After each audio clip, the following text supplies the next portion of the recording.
ఎవరికి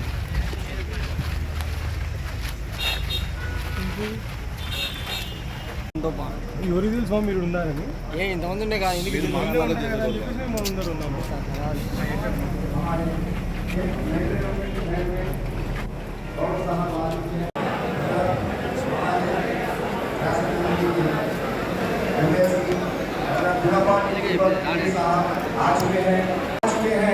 अब प्रोग्राम का आगाज हो गया है। तमाम महिला से अनुरोध गुजारिश है कि హలో మైనారిటీ సదస్సుకు విచ్చేస్తున్నటువంటి మన ఎమ్మెల్యే కాబోయే ఎమ్మెల్యే ఈ విధంగా గత 2-3 రోజుల నుంచిగా కొంచెం మనసులో కొంచెం కలవరం ఉండేది. ఏంటంటే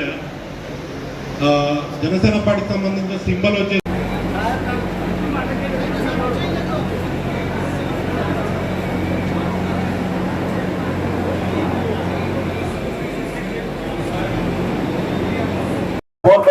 అవసరము. ఈ సామాజిక వర్గానికి అన్ని రకాలైనటువంటి చేయూతనివ్వాలంటే ఆ రిజర్వేషన్ అందరికీ ఉండాలనేటువంటి విషయాన్ని ప్రతి సభలో చెప్తున్నారు. కాబట్టి దయచేసి వైసీపీ పార్టీ వాళ్ళు చేసేటువంటి ఈ ఆరోపణలు కావచ్చు, ఈ అనుభవాలు కావచ్చు, ఎవరు కూడా పెట్టుకోవద్దని చెప్పేసి తెలియజేసుకుంటాను. ఎందుకంటే మీకు గత 5 సంవత్సరాల్లో పూర్తి స్థాయిలో 4% అమలు చేసేటువంటి ఘనత మీకు తెలుస్తుంది. అదే ఈ రోజు మేనిఫెస్టో వైసీపీ వారు విడుదల చేశారు.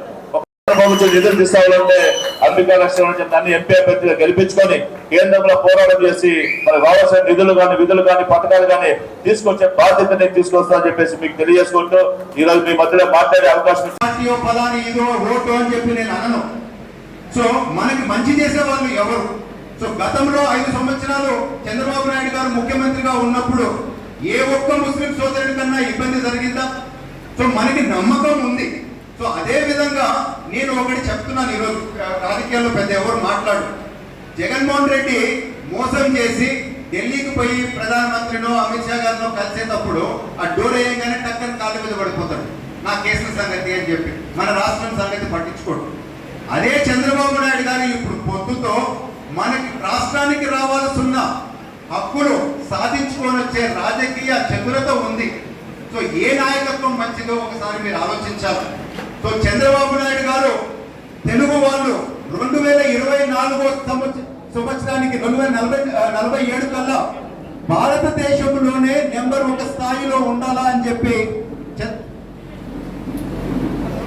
నిలబడేది. సైకో పోవాలి, సైకిల్ రావాలి. సో నాకు ఇప్పుడే కాదు, నాకు 4-5 నెలల క్రితమే తెలిసిపోయింది. సో ఆంధ్ర రాష్ట్రంలో గాలి మారింది.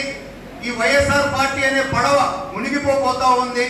రాబోయేది తెలుగుదేశం పార్టీ కూటమి అని చెప్పి నాకు అర్థమైంది. అందుకని మీరందరూ కూడా కేవలం 10 రోజుల టైమే ఉంది మనకి. మీ వంతు మీరు కూడా పని చేయాలా.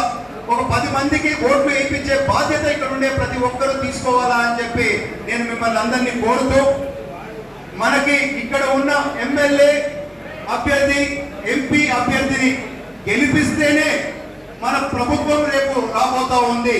సో అందుకని మన మొదటి బాధ్యత ఇక్కడ ఉండే ఎమ్మెల్యే, ఎంపీ అభ్యర్థుల్ని గెలిపించుకోవాలా. ఆ బాధ్యత మనందరి పైన ఉందని చెప్పి తెలుపుకుంటూ మరొకసారి ఇక్కడ వచ్చిన ప్రతి ఒక్కరికి పేరు పేరున నమస్కరిస్తూ